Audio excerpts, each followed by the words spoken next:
Hey guys, welcome back to our real love scenario. Real love. I haven't done a good extra one. Extra riff in there in a while. Hey guys, welcome back. welcome. Shout out to our real lovers out there. I love that y'all using that too. Like y'all write in and be like, real lover here. Yes, for sure. I forgot, which I'm gonna read it on this episode because last week we had a write-in from Tiffany. Okay. And she actually gave us, she says such sweet things. That'll be our review. Yes, that would be our review. So let me pull it up. She said, Dre, on one episode, I feel you on the at 17 you were so mature, because she is the same way. And she said Bree is beyond lucky to have someone with the mindset that you have. Awesome. Thank you. And then she said to me, Ronnie Cakes, baby girl, when that husband finally finds you, 1, slap him upside his head, please, for taking so damn long. And 2, he's going to be a very lucky guy. Aw. Thank you, Tiffany. That's so sweet, nice. girl. I'm So going to slap sweet. him with like a little tap tap. I'm just going to be happy that he came. You know, nothing too crazy. But that was so awesome. nice. Shout out to our real lover. Sweet. How are you? I'm doing well. Good. Things are going well. Things are thriving. Things are doing well. It's becoming summertime. Yes. Which is great. But Yes. for those who live in climates like we do, Yes. which is on the East Coast, in Humid the DMV East area, Coast. we only get warm weather like this for a certain amount of time. So I feel like summer, like every weekend, it's like It's warming up. it's something happening though. Like it's like hard to find a free weekend because it's like we got like a few months of just like beautiful weather. Yes. So it's like this thing is happening this weekend, this thing's happening this weekend, this festival, this thing, and it's like trying to plan it. Versus like if you're like in LA or like Texas, maybe where it's warmer a lot longer, there's a lot more Stuff things spread happening out all the time. But here, like it's like you got It's few a season. months. It really is the season. It's like high season. Like everything's high. The temperatures, the activimes, everything. So I'm it's with like you. just trying to plan the summer and everything. And then when this episode comes out, this will be after, Yeah. or it may come out first week of May. Yeah. I'll be in Belize. You'll be in Belize. Yes. Ooh. Yeah, I'll be in Belize. So my wife and I are celebrating our anniversary of 2 years. Woo-hoo. 2 years. You know, listen, let's make sure. What Mona say, cut this part out, Dre. If this is not the right number, this is 2 years. You got married in 2021. 2021, yes. Yeah, this is 2 years. The good thing is my wife is just as bad at it. For full transparency, I remember which has already passed, the Tank and Javante Davis and Baltimore's own Javante Davis and Ryan Garcia were fighting in Vegas on the 12th. And me and my boys were playing it because that's a huge fight. And we were like, I saw what date it fell on. I was like, crap, that's my anniversary. Like on my anniversary. And I'm like, I've been to the last Tank fights. Like I traveled to Atlanta to watch it. I went to New York to watch it. And I was like, I don't know, like if this is going to work. Thanks. But then I just asked Brie, I was like, when did we get married again? She was like, May. And I was like, I'm good. I'm good. Like it was definitely April. At least I know that. You know the month. I was like, I'm pretty sure it was 2021. Yeah, so this so is the she second doesn't even year. know the exact day. So we're good. Yeah, you're good. We just say April because we got technically married in April. Yeah. But then we had the ceremony 2 weeks later. Yeah. So we just say April. That's it. As Yeah, long it's as cool. you know. It's and a you month. married. And then we celebrating it, you know. That's right. Because I don't like, sometimes people are like, I got to celebrate whatever thing on the actual day, even if the day don't make sense to celebrate it on that day. So I'm glad that we have that. I'm kind of one of those people depending on what it is. Depending on what it is. Yes. Like even if we don't celebrate it, it has to be do acknowledged. A little something. Yeah. A little I something. A little something. I feel you. Yes. But yeah, so that's our lives here on the East Coast. I went on a little tangent there. That's all right. But hope y'all got some fun summer plans coming. For sure. Yes. A few things. We have some great summer plans coming. We're going to be at a few different festivals hosting things. We're doing a Wine and Slow Jams Festival, which is going to be really dope, which is a vibe. I went last year. It was great energy. Shout out to my homeboy, Davey J, who puts the whole thing on. And I think the podcast stage is hosted by Movement. NY. Shout out to NY. Who has booked us for other things as well. Yes. So shout out, all love there. And then we'll be hosting up on the podcast stage at AFRAM. Yes, Baltimore is the biggest, longest festival. So Yes. if you've been here for the almost year that we've been here at Real Love Scenario, you know, we hosted the live special last year. So this is still exciting. And also, I feel like this is even more exciting because it's us, right? It's us doing Real Love Scenario in front of an audience. So I'm so excited. Summer's going to look real good. For real sure. good for both of us. For sure. Yes. And last thing I want to say before we get into our real life love scenario is that we're coming up on a year. Crazy. Of doing this show. Crazy. Which is like, wow. That, yes. We've been consistently doing this. Like haven't missed a week. Like we've done this, and the listenership has grown, and the real lovers have grown. And I'm gonna save my speech for the actual, like, when we be like, all right, this is our year episode, anniversary episode. But we're at that point, and it's super exciting. And the cool thing is, which I've said to people before, is that we are going to start introducing guest episodes into this, and we already have some guests secured already, which is exciting. And some people I'm excited for you guys to hear from and talk about, some really big names. So I'm excited about this next part of the journey that we're going to go on and continue to grow this show. So yeah, I like I said, I'll save it all for the actual episode. It is wild that it's been almost a year. Time flies when you're having fun. It does. That's all I can say. It does. All right, so let's hop into our real life love scenario. Let's do it. As you guys know, I'm running the podcast network for Urban One, and one of the shows on there is called The Undressing Room with L'Oreal and Claudia Jordan. So there was an episode that they put out to where they talked about, there was a reel that they played to where a man, was giving relationship advice and saying that basically if your partner says that they don't want you to engage with somebody, no matter what the reason, you stop liking, you stop texting, you stop calling, you completely disconnect from this person based off your partner saying, I don't want you to engage with this person at all. And to add to that, I want to talk about that, but to add to that, Claudia Jordan responded to that and said that, there are a lot of narcissists out here and people who are trying to be controlling. She essentially said that, a lot of relationships end. So I rather trust my intuition about my friend, and I'll take into consideration what my partner says. And I may distance you guys from each other, but I trust my intuition. I'll consider it. I'll understand what you're saying. And if you give me a valid reason why, then okay, we can talk about it. But I think I have good judgment. That's what she's saying, is that she feels like she has good judgment to know if she should disconnect from somebody or not connect somebody, and what makes your judgment better than her judgment. Right. So that's the situation. What's your thoughts on that? So let's say the first part, the first reel, like just your partner is like, I don't want you engaging with this person anymore. Does that mean automatic cut off? Like, I'm done. So I think, y'all know I'm kind of diplomatic, meaning I tend to see both sides of the coin. Oftentimes I can very much relate to both sides. When I first listened to it, because he didn't specify like friend or whoever the person is to you, I was like, well, I mean, it depends on who the person is, right? Like if this is a person that I don't really know and my partner is potentially feeling something or sees something, or maybe even that person's vibe just seems weird. And sometimes when you're too close to something, you can't see it. Other people can see it more clearly than you. I can understand it. And especially because if we're talking about someone that's a semi-stranger or an associate or someone that's not my friend, that's kind of a stranger to me, I am not going to have a tussle with my husband about not dealing with this person. Like, I'm not doing that. Like, it's not worth the battle. So easy enough, I can completely oblige.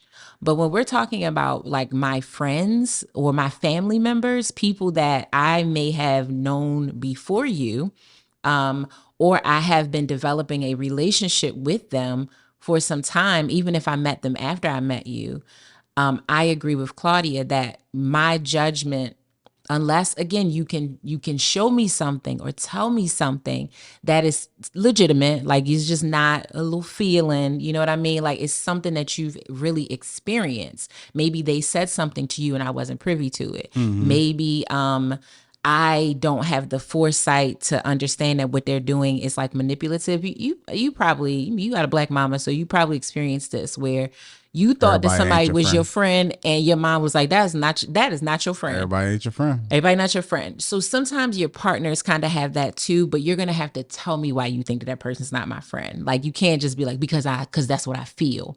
Like, let's have a conversation about it. But ultimately, my partner comes first. And I'm not saying I'm just going to cut all people off just because they're doing that, because she's right. Yeah. That's a narcissist tool for sure, is to isolate you.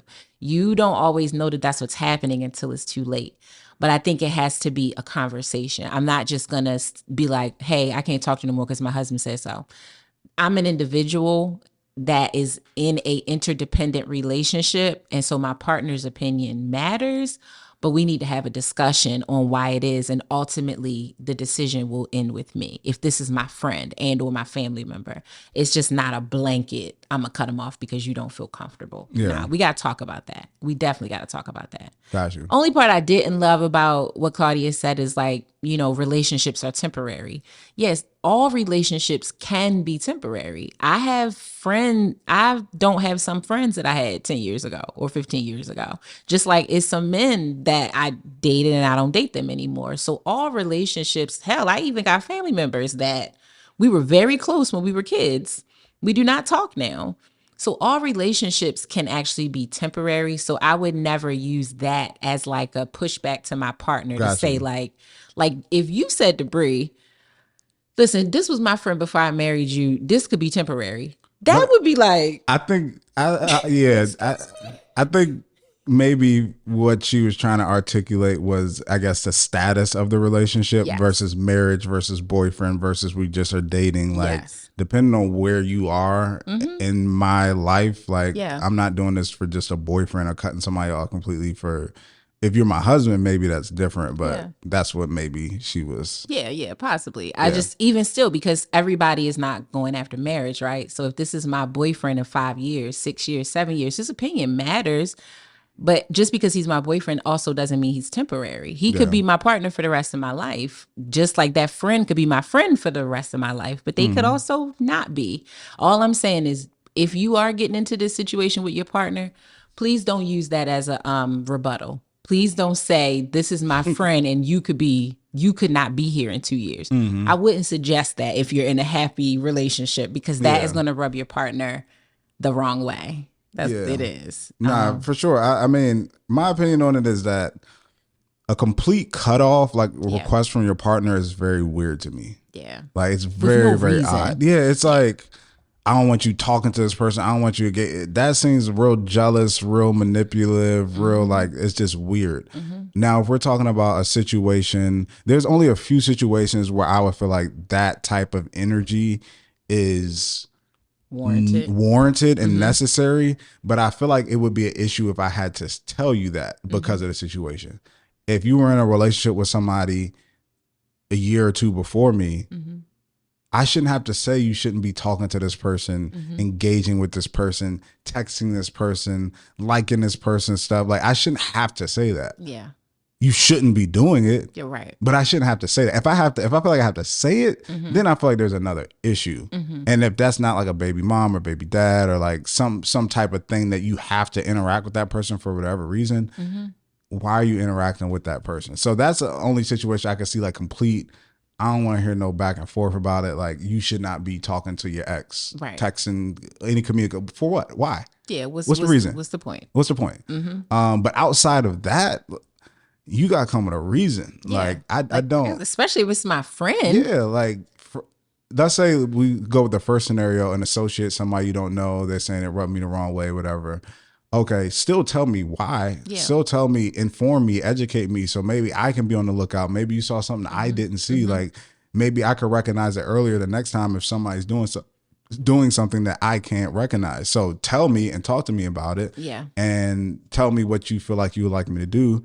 But then with the friend thing, that's a little bit different because it's like, you really gonna have to come with a reason. Because I don't do that jealous, like, no reason, no explanation, just because thing. I don't do that because even at the end of the day, especially, I can speak from being married. You're my wife.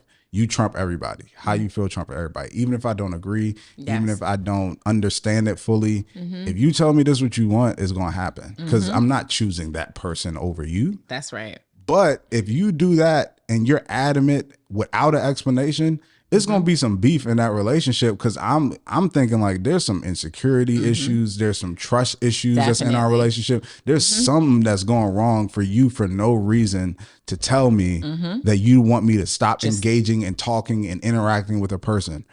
That's just weird to me. And the thing is that in relationships, it is very common for your partner to not be a fan of some of your friends. Yeah. It's a very common thing. Right. It's for That Brie doesn't and I, mean you got to cut them off. It just means I may not want to hang with them. Yeah, that's not. They, like even that's your friend. They may not even. I don't see what you see in the person. Why you hang out with them, but that's your friend. You like it, I love it. Yeah, just, so it's like, do it out there. Don't bring them to the house. Exactly. So Brie and I have that. There's friends that of mine that she's not very fond of, and there's people that she loves, and it's the same both ways. But I don't say like you can't be friends with that person. Right. If she asks me my opinion on something that happens within that, I may say like, I don't feel like she your friend or something like that. But it's ultimately up to her how she wants to proceed with that. Like, I'm not going to interact with that. Where it can be different and challenging can be opposite sex relationships and stuff like that. And I always rely on my partner's intuition when it comes to certain things, but still you have to give me you have to give me a legitimate reason. Like I can work through and problem solve and I understand things and I can see things as well. So you got to walk me through still like what you feel like you see or what you feel like the issue is or anything like that. And then also provide solutions. So it's like, even if you're in a relationship or if you say like, this is my friend of the opposite sex, you tell me what will make you comfortable. So like, even if Brie may say something, which she rarely does because that's our relationship, she may say like, oh, maybe a group hangout would be better, or I would like to meet this person first if I know this is your friend. Like it's not just completely cut this person off, because if you're telling me you want to be intentional with this person in your life, all right, I'm gonna make an effort to try to meet this person. Like I'm not going to just completely shut you down if you tell me this is somebody you want to intentionally build with and you want to have around. I'm going to make an effort, because that looks messed up on my part to just expect you to go through with a hatchet and just cut them off because of me. Exactly. And it's not saying that you have to be this person's friend as well, but there should be you should know each other. You should, have some interaction. It shouldn't be a stranger to you. So I believe that, that's my take on it and how I view it. And I think that, and I think, I have a friend who is not, she's married and she does not want her husband to have friends of the opposite sex. Like that's a rule in their marriage. Like he cannot have, I think maybe like he has one that he's known since he was like 15 or something, but no new female friends, and he cannot make them, he cannot maintain them. And she very honestly says it is because of her insecurity and she can't handle it. And that's just that. Like she doesn't make it seem like, I take that back. She does say things like, I don't trust it. But to me, what I hear when I hear that is you don't trust your partner. Yeah. Because you shouldn't have that much trust in anybody outside of really your partner. You shutting down relationships or the closeness of them does not stop your person from cheating if that's what they're going to do. So I feel like a lot of people who feel that way, that like you should only have friends of the same sex, or you can't have opposite sex one-on-one relationships because you don't trust the other person. No, you don't trust your person, and you maybe just don't want to say that, because if I'm in a relationship with my man and he is with his homegirl who we've been together, she's been his homegirl the whole time, and then one day out of nowhere she pushes up on him, I expect him to shut it down. For sure. I expect him to shut it down. It has nothing to do with her. Me saying, oh, well, that's why you shouldn't have friends of the opposite sex. He could have done that. A stranger could have pushed up on him. And we don't know her from a can of paint. So if your person is not trustworthy, they're not trustworthy. I'm not saying what my friend, because I make it super clear. Everybody do what they need to do in their relationship to make it work. You set your ground rules. If everybody's on the same page about them, great. That's y'all baseline. Yeah. But for me, when people say that, I feel like it's either you don't trust your partner or you don't trust yourself in that type of dynamic. So that's why you're like, no, absolutely not. Because knowing that people do it, because that's the other thing. Oh, well, I know of other people who say that's their friend, but they're actually sleeping with them or they slept with them before. Again, that's them. That doesn't mean that that's everybody's situation. It's also people that have been really good friends with the opposite sex and they never slept together. And hello, Rhonda Dre. Yeah. Never happened. Never happened. So it's like, it's possible. Everybody is not out here a horny dog around the opposite sex. Like, I got to get it. I must have it. Or we sitting here talking and I'm like falling in love with you. No, yo, you my friend. And in fact, ew. You know what I mean? Like, you're nice looking, but I don't see you like that. Yeah. It's a no for me. So I think that's more of a trust issue with the person and their partner than it is the other people. People like that I just think he's distrusting because he either wouldn't trust himself in that situation or he don't trust the girl. Yeah, I can imagine myself being in a situation where I didn't have female friends. Yeah. Like, it would not work for me. Like, I value my relationship with my friends who are women, just as much as my friendship with my guys. And there are two different dynamics. Like, absolutely. When I'm actually going through something and I need advice and need help with something, like, be honest, the friends who are women are much better at that. Listening, supporting, understanding, working through it. We all know how guys can be. It's the same reaction. Damn, that's wild. That's crazy, bro. So what you gonna do? Like, that's not, you ain't helping me right now. Like, that's it. That's all you got. Okay. Or it's like, calling your homeboy and venting about, it just isn't the same. Like, and some guys do have that, right? But it's still different. Yeah. It's still different. It's not the same. I definitely get very different advice from my guy friends and my girlfriends. Yeah. Like, it's not always the same. In fact, most of the time it's different, and both are really valuable. Even if it's not advice, it's just the dynamic of hanging out. Hanging out, like, it's just different. It's just different, for sure. And your partner doesn't have to be friends with your friends. It's just, there should be an understanding. They should be friend adjacent. Yeah, it should be at least friend adjacent, but not necessarily friends.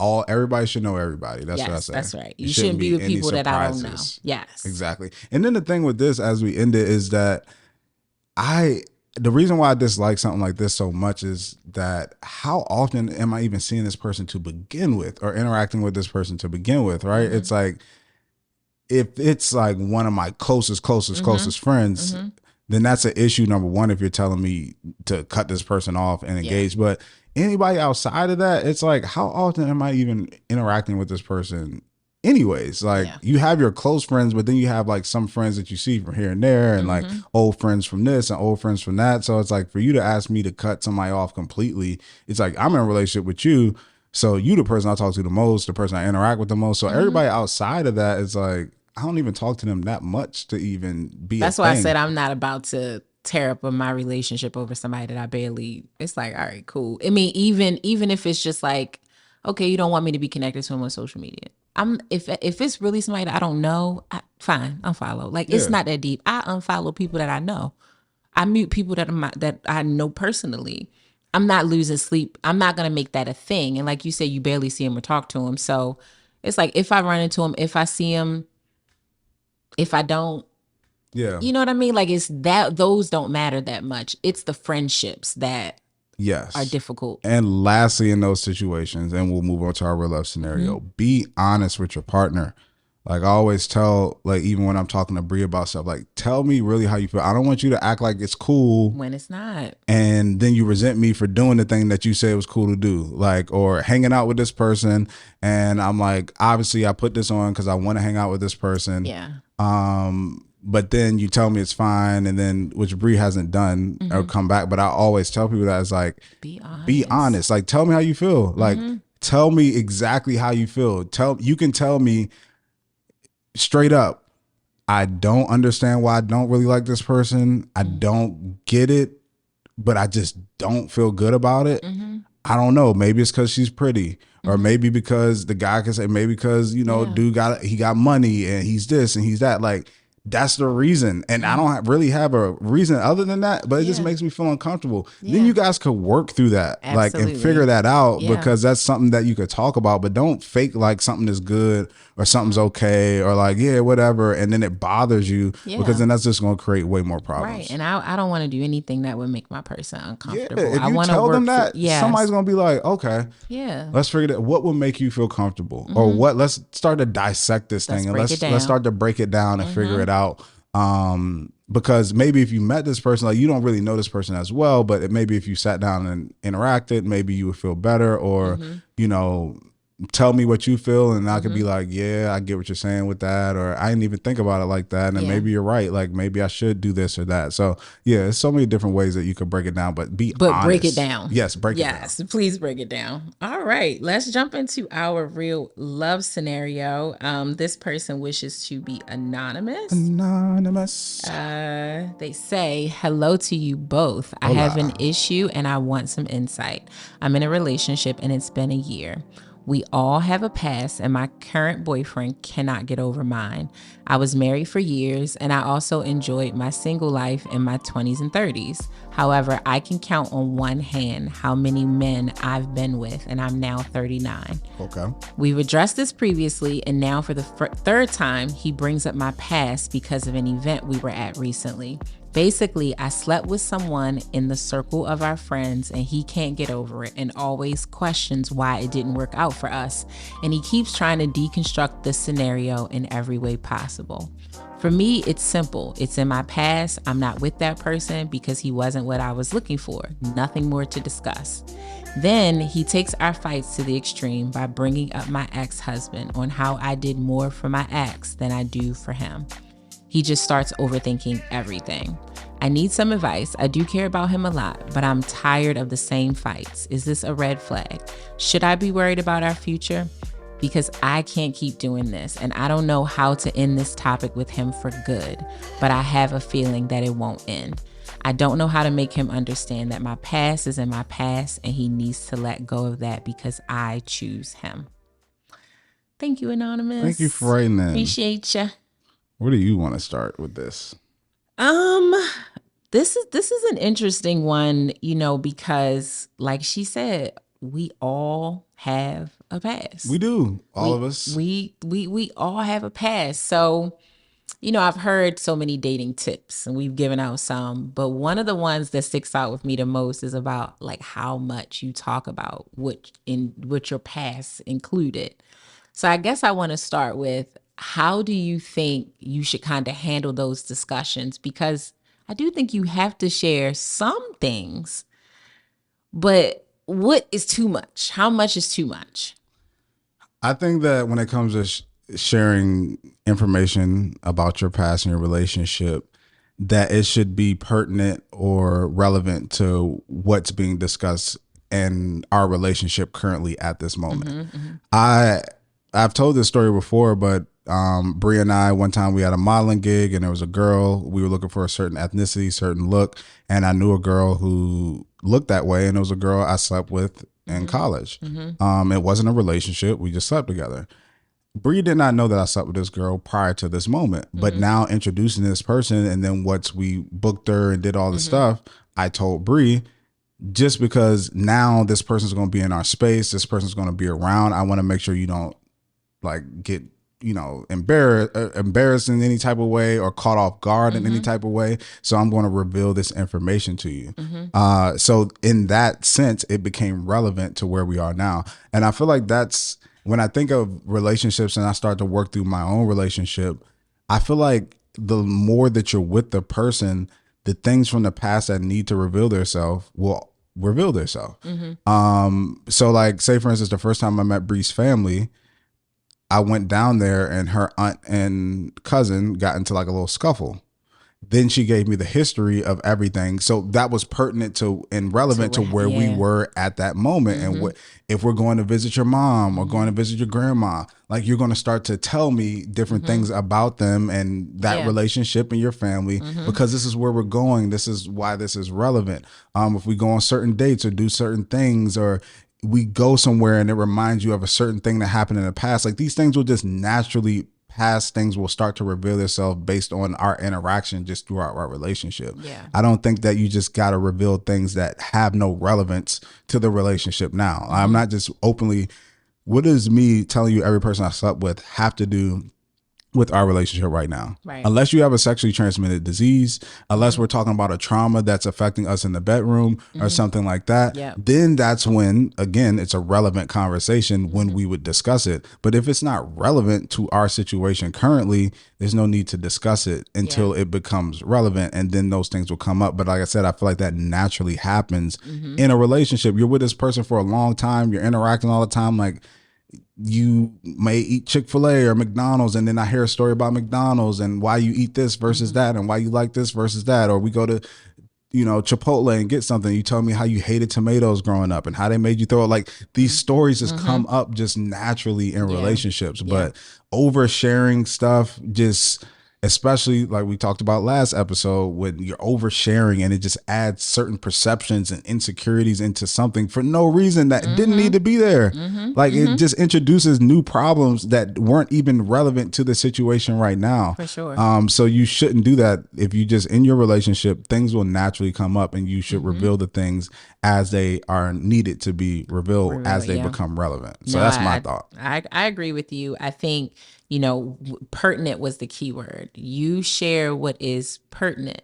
And sometimes that's an upfront share, but I think most of the times it happens exactly like you said. It is a natural moving through conversations, moving through situations, moving through events. There may be things that are pertinent to what it is that we're about to do or people that we're about to be around. So it's important for you to know. I do think that sometimes not only do people voluntarily overshare, sometimes when you're trying to get to know someone, you try to take, form questions that really probe and deep dive into their dating history, their past. But I think there is a way to ask questions to understand certain things without getting into the particulars about who that was with, what particular person in your past was that with, because it doesn't matter. For example, it's important for me to know if you have ever had temper issues, like you have lost your cool. Like, what does that look like when you're really upset or you really angry? What does that look like? Or can you control your energy? Do you talk? Are you a punch the hole in the wall type of person? Because obviously that would be a flag for me. While people would say a person probably is going to lie about that, some people aren't. Some people are going to tell the truth. That like, yeah, when I was younger, I did have an anger issue, and it came from I got bullied a lot in school. And so I had to defend myself. And so then I had to put on this rough exterior. I don't have to know that you had anger issues specifically in your last relationship with Christina. And I don't need all of those particulars. Sometimes people just want to know so much about who you used to date to the point where you're psyching yourself out from this person because you're probing too far.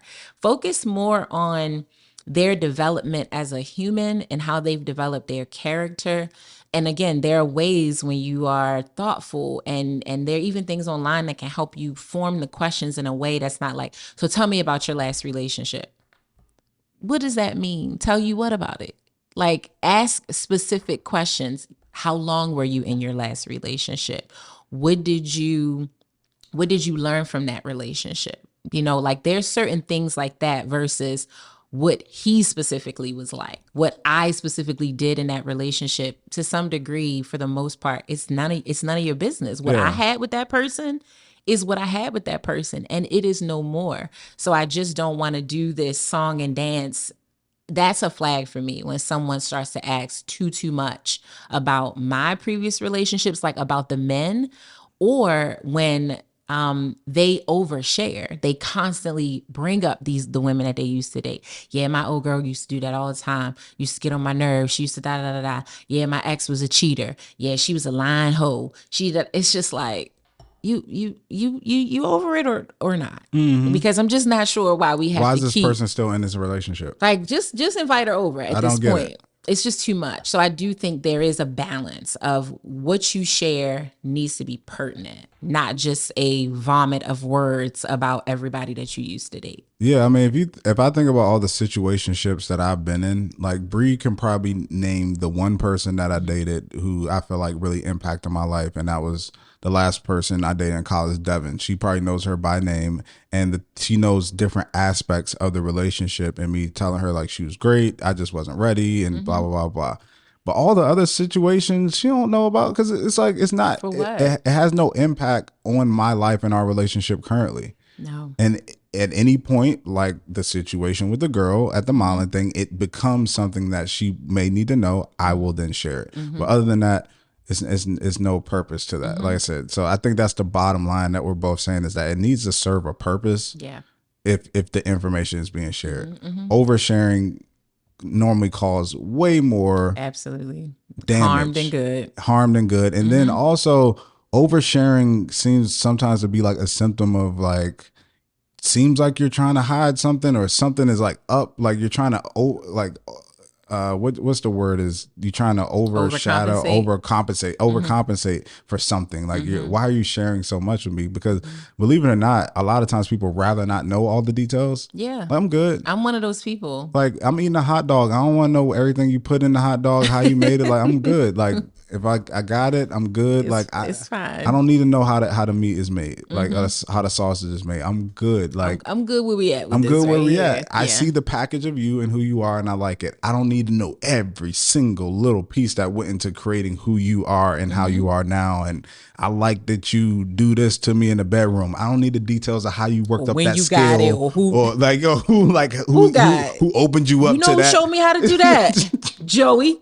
Whew, I remember the year 2011. Boy told me do this and do that and it worked. And I've been using it ever since. So I'm so glad that you like it, baby. It's like, don't do that no more. Don't do that. Nah. Don't tell me that again, but also don't do that move no more. Leave that with Joey and them. I want a new move.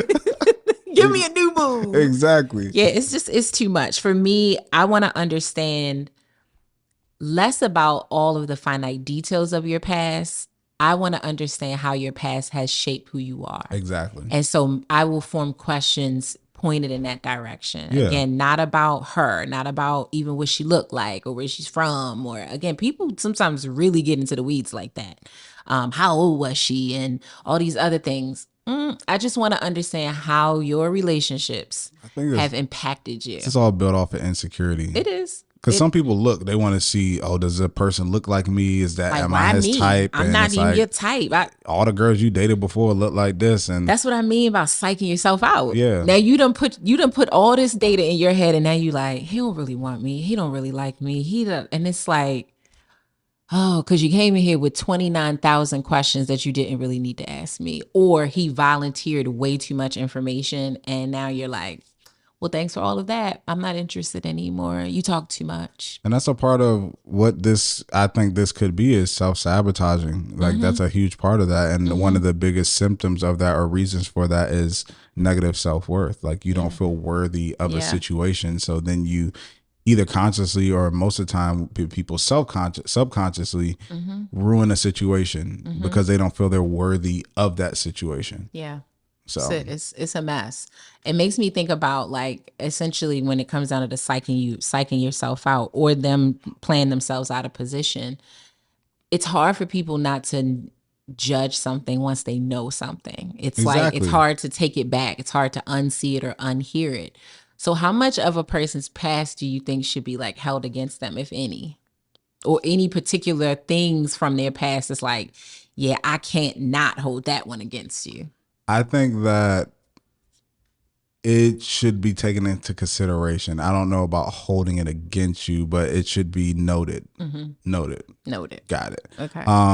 Because obviously people change, but we use so many things. We can't act like we don't use historical data to qualify a lot of things. Yeah. Qualify for a loan, you qualify for a credit card, you qualify a lot of things based off of historical data. And the historical data that you have help to project what could possibly happen in the future. So one thing that the past tells you is what somebody is capable of doing at some, or even at one point was capable of doing. Not saying that they will do it in the future. Yeah. But just to know that you were capable of it. Like if you tell me you haven't cheated on anybody or been in a relationship where you cheated, Okay. But if you tell me you've cheated on just about everybody you've been with, although you tell me I'm different, I still now know that you're capable of doing that in multiple different situations. So that's noted. And I'll start to look at things and evaluate things and observe things a little bit differently based off of what you're telling me, in our conversation. And I think that, that's the biggest thing is you take into consideration what somebody has done, but I don't feel like you act as if they are still that person. That's right. In the relationship. That's right. I could not agree with you more. I strongly believe in redemption and maturity. And I do believe that people can change. Just because you did something when you were 25 doesn't mean that you're still doing it even at 27, especially maybe not at 33 or 34. Yeah. I would hate it if some of the things from my past, even the smallest of things, were like held over my head, because I am not the person I was not even 5 years ago, let alone 10 years ago. And it goes kind of back to the first discussion, which is about that sharing, because some people really can't not hold you there. If they believe, if you share or overshare something from your past, some people will just lock in on that and they will hold that as in judge you for it. Like, although you're not doing it today. But I'm just not that type of person. You can tell me certain things that you've done and I'm like, okay, I can see how you're not that way anymore. I can see through your behaviors and your actions that that's not the person that you are anymore. But there are other things that I would not be comfortable with personally. Somebody else might feel like you've overcome that and you're done with it. But if I find out that you had like something vile in your past, like maybe you sexually assaulted someone at some point, that's not something you can not do that anymore. That could have been a situation when you were 22 and today you're 40 and it was a one-time thing. But for me, if I learned that of you, it would just be hard. Too much of my mind would get out of whack that you would do that again, right? And I'm not saying that it's right for me to feel that way, but it's right because it's my feeling. Another thing that comes to mind is like, somebody even asked me this before, like, would I date a guy that was previously like bisexual, but now he's saying he's only with women? I don't really know, but I feel like that one would be hard. Is that something that I would want to know? Yes. Is it something that I think I could confidently be like, yeah, he's not into that anymore? I don't know, because I feel like attraction to gender is not something that you can just undo. Like, if you liked men at some point, you may be choosing not to still participate in it, but I don't think that you can kill the attraction. Yeah. So that one would be like also another one that would be super hard for me to be like, well, that's from his past. That one, those two, I don't really know. But just about everything else, especially again through your behaviors, I can see that you're not in that place anymore. I'm not here to hold anything over your head, because I don't want anything to be held over my head. I don't. We've all done things that we're not proud of. Maybe I did 2 things. Maybe you did 20 things. Either way, I don't want to be judged for anything that I did in my past. I don't. Not at all. Yeah, I think, even when I think of like my relationship, or even like our relationship as a friend, or I talk to Bree, it's like, it's easy to say like, oh, I was a wild boy back then, but that's not really saying anything. That's your own interpretation. And it's like, okay, this person was single, they was having fun, but every single detail you don't want to know that situation. But I find it interesting when it comes to certain situations is what's needed to know in order to take the next step. Because you see a lot of relationships that when something was revealed later, they say something like, I wish I would have knew. I wish you would have told me. So let's say somebody had a sexual assault thing that they dealt with. And let's say it wasn't reported. It wasn't like anything. It was just something that happened.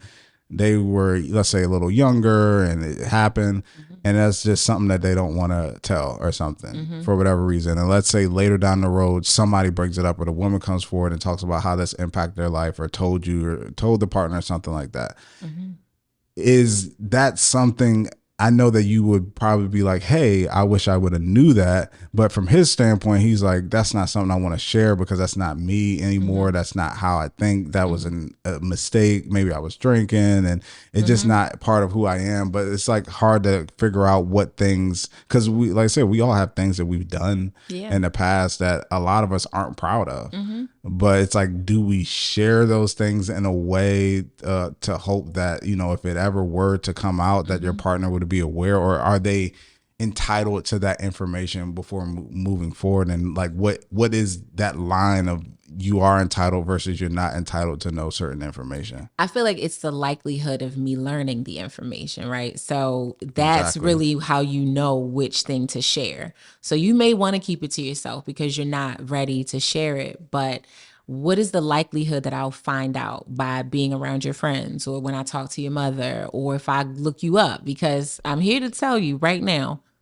people Google people. Okay. If that's through to check their criminal background, if that's just to see their social footprint, if that's to see if this person really is who they say that they are. You showed me a picture, you said your name is John Doe, but then I type in John Doe and a whole nother picture comes up.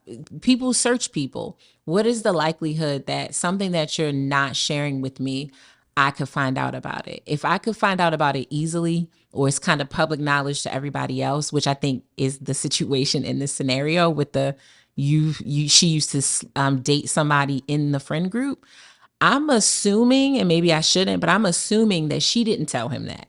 I'm assuming that perhaps he just found out because they're in this group of people. In that type of situation, I'm okay with you dating somebody that was in our friend group years ago, but I would rather find that out from you. I would rather not be somewhere kicking like, oh yeah, you know, they used to. When Mm-hmm. it's like, I done been around this man 5, 6 times. And again, it might not change anything, but I just don't want to have egg on my face. Like you talked about with Bree and the person from your past. Imagine if you just was like, oh, I know somebody, you booked it, da da da da. And the girl is on set and she's just like, Acting crazy. yeah, me and Or Dre you can used to see a have vibe. the, yeah, or she just says it. Like, I just love y'all relationship. You know, it's so crazy because I used to want to be with Dre when we used to kick it back in the day. We used to sleep together, but I'm glad that he ended up with you. It would be like, so you didn't think that you should have maybe told me that first? Like, again, not that we wouldn't have used her, not that she wouldn't have been here, but just don't put me in a position where I could be embarrassed just from not knowing the information. Exactly. So it's just the likelihood of me finding out. I think that's when you know whether you should tell it or not. I get it. I mean, I have been a victim of sexual assault and I don't just share that with everybody. I don't. I mean, especially not too early. Like Mm-hmm. meeting you first 3, 4, 5 dates, that's not going to come up. But through natural conversation, like you said at the top of the episode or the top of the scenario, um, it may be pertinent for you to know because Understand you. yes, to understand me. And I also have a heightened sense of my behavior sometimes when I'm in certain environments. And that's Mm-hmm. just a trigger response to what happened to me. Or sometimes I'm really overly protective of young girls. Like if I'm with a niece or a goddaughter, I am really leery of how they interact with boys and men in the space. That comes from what happened to me. So that may be something where you're like, why you seem to get so worked up when Uncle so and so wants to go outside and play with her? That's why, because at some point, a family member that I trusted was doing things like that to me. And this person could very well not be doing that, but I just have a heightened physical response to it. And my partner would need to know that. You know, that's important. It doesn't affect me sexually, thankfully, but it's important to know. So I judge it like that. I don't want you to not know that I've experienced that because it was a significant trauma in my life. Yeah, So it shapes, like you said, a part of who I am. for sure. Yeah. I think that when it comes to this scenario, how do you feel? And let's say, have you ever been in a situation where you're around somebody that your partner has slept with?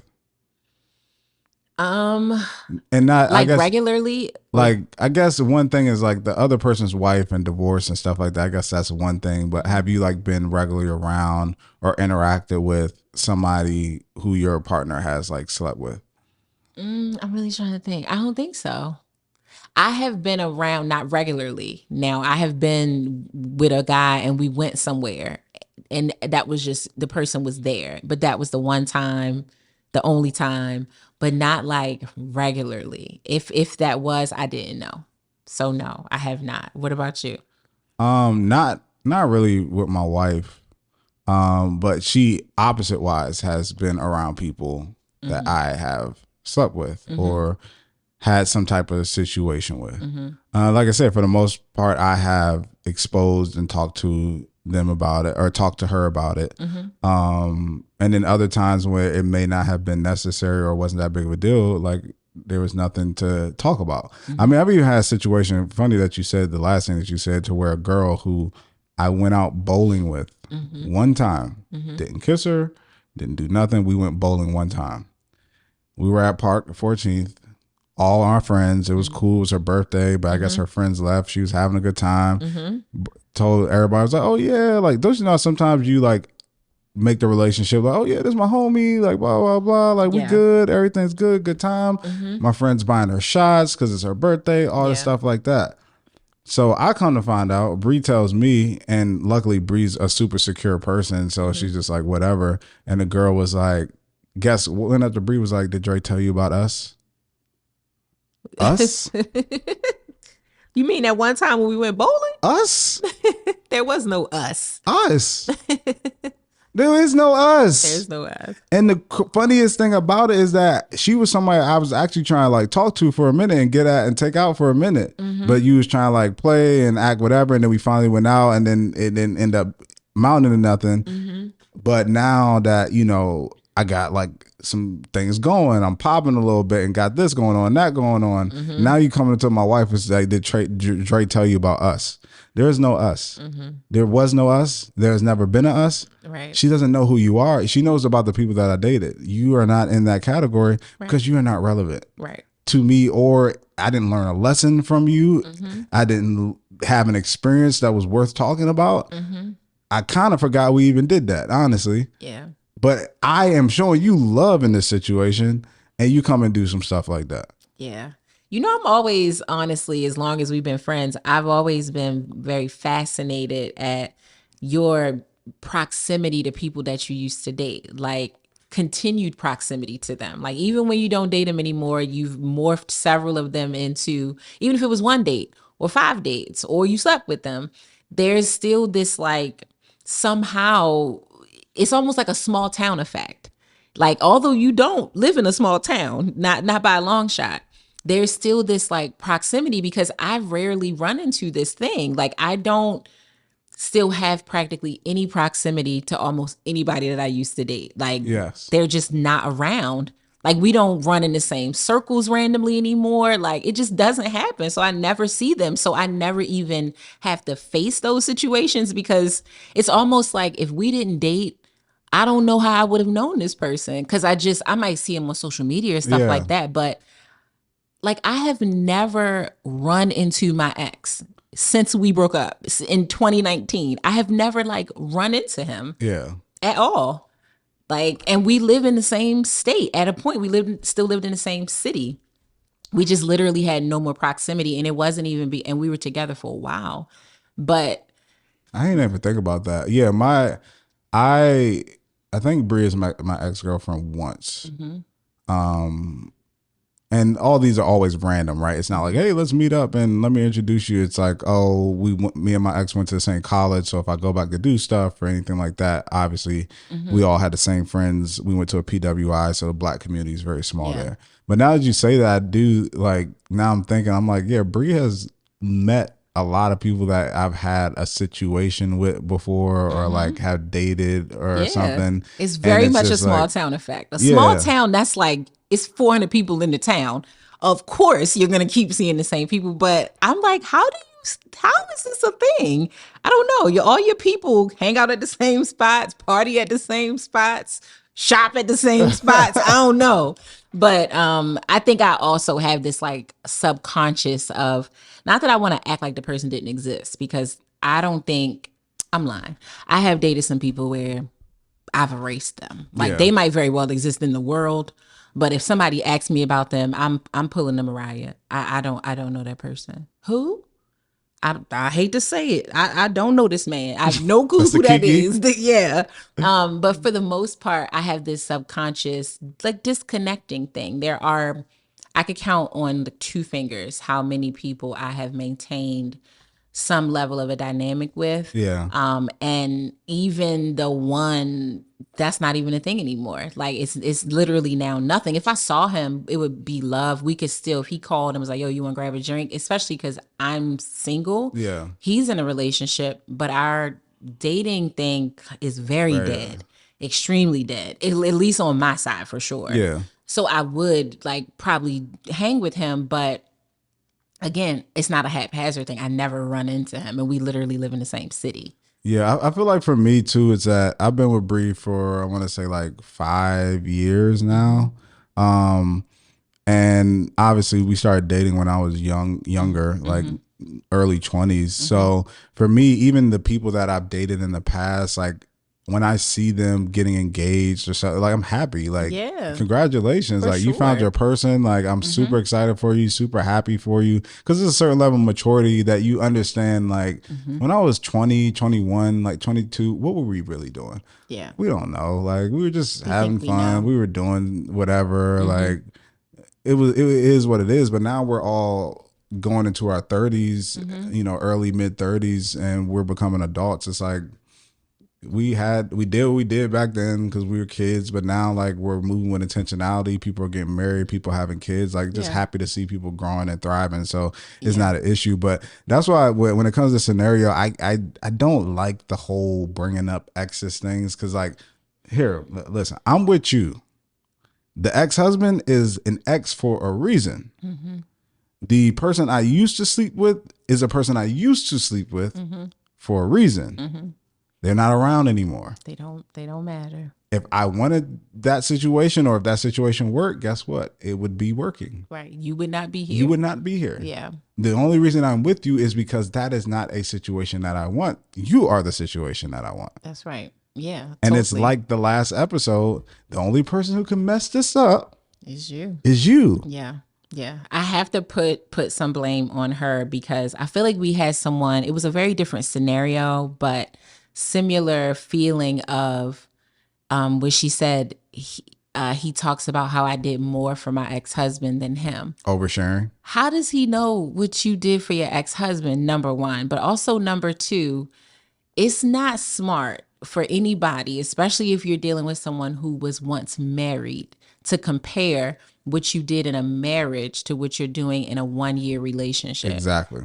There are certain things that, again, at least for me and many women that I know of or know who are wives who operated differently upon marriage. It's not that they weren't marriage minded. It's not that they weren't ready to become wives, but they saved certain things or gives or sacrifices or whatever for Mrs. They saved certain things for Mrs. So yes, there's certain things that my husband is going to get that a man that was my boyfriend is not going to get. Even that same man. Yeah. When you were my boyfriend, we might have did 10 out of the 20 things. But now that you're my husband, we're probably doing 20 out of the 20 things because marriage is a higher commitment. It's a higher commitment. Definitely. Again, you can have that without marriage, but yeah, that's just not good. But sis, how does he know? Because I'm assuming he does not know your ex-husband.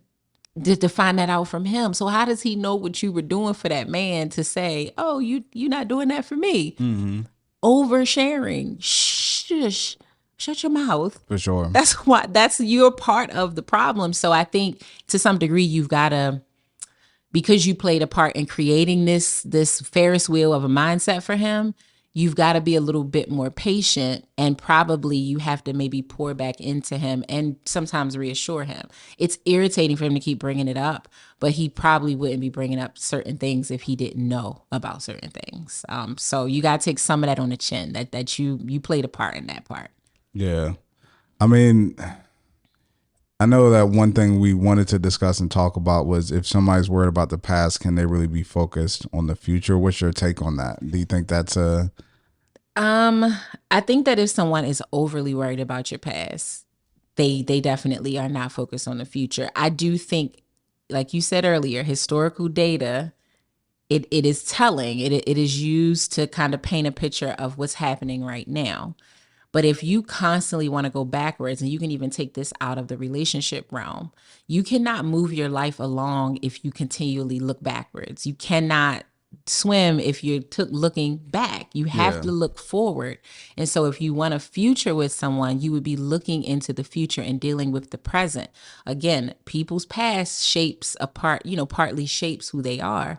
But in addition to that, their decisions around who they want to be, their behaviors today are a certain way. When I was a child, I spoke as a child. If I am showing you that I'm above that, I'm beyond that, I am different, I'm locked in with you, I don't bring up my past, I don't want you to constantly bring up my past. If you can't respect that and you want to keep living there, then yes, to me, that says that you really aren't future focused. Really, probably in this relationship or much of anything else. I do not want to keep talking about what I did 20 years ago. Like I'm good on that, especially with men that it didn't work out with. If I am talking about that a lot, you should be worried. Yes. If I keep bringing up my old man, you should be worried. You should be, like I said earlier. I mean, should we just bring him over here since they're a topic so much? So yeah, I think so. If you're too worried about my past, I don't know how future focused you really could be. I agree. I don't think you could be focused on the future if you stay in the past. I don't want somebody who is living in the library, right? You are just everybody knows if you're in the library, those books are historical because they aren't current, they aren't future, they are historical. So if you're in the library all the time, you're just gathering historical information and you're stuck in history. Like, I'm okay with us living life, enjoying, and if we need to go back to pull some type of historical information or data, we can go to the library, figure it out to help give context for where we are currently. Yeah. But I don't want you living in that space, because then you're not going outside to actually live the life. You're not applying the things that we learned or figured out to our life currently. So I don't want somebody who's focus in the past, because there is no path forward. And like you said, we gather that information for historical data to solve the present issues to then help our future. That's right. Everything's about like where we are now and how we get to the next point. And the past should serve that. We shouldn't be looking at the past, which stunts our ability to move forward and grow 100%. In the future. Ain't nothing back there that's worth dwelling on. Yeah, especially from a dating perspective. It's not. Let's lead them people where they at. And it's like one thing to explore the past of our current relationship. But to explore the past, and we're breaking down a relationship that wasn't even us. Yeah. And we stuck trying to figure out before we met why I did something with somebody else. What are we talking about this for? Yeah. And why are we still talking about this? And I understand it can give context maybe to like a trauma, but like, yes, that's all I was going to say. But for you to be, we going back and forth about somebody that I used to sleep with, and like, yeah, it has to be pertinent. That is the theme. That is the theme. If in my previous relationship I was abused, pertinent information, right? Because that's a traumatic experience that is going to likely live with me to some degree for the rest of my life. And there are probably some really specific triggers that you need to know for the success of our future. But every single thing that happened in a previous relationship is not pertinent information that shaped who I am. It's just not. Some of my relationships were very simple. It did not work out, even if that was because the person cheated. Okay. That wasn't trauma for me. It was an uncomfortable situation. It's a situation that I wish that I didn't experience, but it wasn't traumatic. It's not. People cheat sometimes. It didn't work for me, so we broke up. That's it. That's all. We don't need to spend a bunch of time on that. We don't need to spend actually any time on that. I get to determine, for the most part, what I think is pertinent to our future. And every little, especially at my age, at 39, I think I've been in 6 serious relationships. I'm not going to go back to when I was with Nick in high school, going from high school to college. Nothing about that relationship is shaping me today. If I was 22, because Nick and I broke up when I was 21, then maybe. But I'm 39. Nothing about it's actually unmentionable. Nothing we need to discuss in that relationship. So, that's why I think it comes down to confidence. Like for me, it's like, I don't know, this may be a bold statement, but I don't feel like you should be in a relationship if you don't have the feeling that whoever is with me is lucky to be with me. Okay. Because I am the SHIT. Okay, the sugar honey iced tea. I'm the sugar honey iced tea. Ooh, like you, I feel like you missing out if you want to mess this up. They're lost. They're lost. Like, good. I'm glad they messed up. If you don't feel that, if you don't feel that in a relationship, then you probably shouldn't be in a relationship, because then that opens up so many holes for insecurities within your relationship. Like, you should feel confident. Like, I feel if you are in a room with your partner's ex or somebody your partner used to be with, that's cool. I'm good. I'm good. We good. First, I'm good. This person good, with me good. Now. Yes. And if in her head she wanted to be with that dude for whatever reason, she better not mess us up. You want to go ahead and risk that for that? Go ahead and try it. Yeah. She ain't going to do that because I'm me. Because I'm me. We good. Timothy. Like, we good. I ain't got nothing to worry about. You think I'm worried about you? I'm stressing over you? I'm not. No, I'm good. I'm not. And if she, like I said, if she really want to mess this up, then guess who going to be lined up? A whole line around the corner. You know why? Because I'm the sugar honey iced tea. That's right. And it ain't cocky. I'm just confident. I'm confident. I'm a good person. I'm a great man. Loving, caring, all this. If the person I'm with want to mess that up or risk it for something short term or want to go in a different direction, okay. You can't control people. That's cool. You can't. Trying to put all these little things in place of like, oh, don't do this, oh, blah, blah, blah, blah, or acting super insecure. Like you said, it's not confident. I feel you totally, completely and totally. Even if I feel a little shaky in my spirit, you probably not going to know. And your ex most certainly is not going to know that. Most certainly is not going to know that. But again, that is the foundation of what your dynamic is with your person. I feel confident because I'm confident with or without this man. Yeah. But based on our relationship, how much we really vibe with each other, I'm also confident that he's locked into me. If I later learn that he's not, if he decides to cheat, like you said, and that's his loss, he's risky. And that doesn't mean that I should have been more vigilant about the ex. Nah, that's on him. Exactly. That is on him. It has nothing to do with her. I have a shaky person and that I'm in a relationship with. That's also not going to rock and shake my confidence. You have to really believe, especially when you do the work on yourself and you spend time in therapy or you're reading or you're doing whatever it is to sharpen you. You've got to know that if somebody does something to jeopardize losing you, they're the fool. For sure. Not you. That's just that on that. So I hope that she can kind of push on that with her boyfriend and say, like, listen, this is too much. And we've been together for a year. I want to have this future with you, but I am absolutely putting my foot down.